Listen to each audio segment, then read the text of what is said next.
వర్షాలను చూస్తున్న ఏపీకి weather update ఏంటి చూద్దాం. క్రమంగా బలహీనం పడుతోంది తీవ్ర వాయుగుండం. ఒడిశా పరిసర ప్రాంతాల్లో వాయుగుండంగా కేంద్రీకృతమైంది. గంటకు 17 కిలోమీటర్ల వేగంతో ఈ వాయుగుండం కదులుతోంది. ఉత్తర కోస్తాలో విస్తారంగా వర్షాలు కురిసే అవకాశం ఉంది. కొన్ని చోట్ల భారీ వర్షాలు పడతాయని చెబుతోంది వాతావరణ కేంద్రం. శ్రీకాకుళం, విజయనగరం, విశాఖపట్నం, పార్వతీపురం, మన్యం, అల్లూరి ఈ జిల్లాలన్నింటికీ కూడా ఎల్లో అలర్ట్ జారీ చేశారు. ఉత్తర కోస్తా తీరం వెంబడి బలమైన ఈదురు గాలులు వీచే అవకాశం కూడా ఉంది. మత్స్యకారులెవరూ సముద్రంలో వేటకు వెళ్లొద్దని హెచ్చరిస్తున్నారు ఐఎండీ అధికారులు. ఈ రోజు ఉత్తర కోస్తాలో భారీ వర్షాలు, దక్షిణ కోస్తా, రాయలసీమ జిల్లాల్లో సాధారణ వర్షాలకు అవకాశం ఉందని ఐఎండీ చెబుతోంది.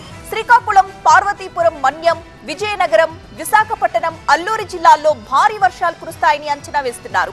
సముద్రం అలజడిగా మారిన నేపథ్యంలో రేపటి వరకు మత్స్యకారులెవరూ వేటకు వెళ్లకూడదని హెచ్చరికలు జారీ చేసింది వాతావరణ కేంద్రం. కళింగపట్నం, భీమ్లీ, విశాఖపట్నం, గంగవరం, కాకినాడ పోర్ట్లకు 3వ నంబర్ హెచ్చరికలు, మచిలీపట్నం, నిజాంపట్నం, కృష్ణపట్నం పోర్ట్లకు 1వ నంబర్ హెచ్చరిక కొనసాగుతుంది.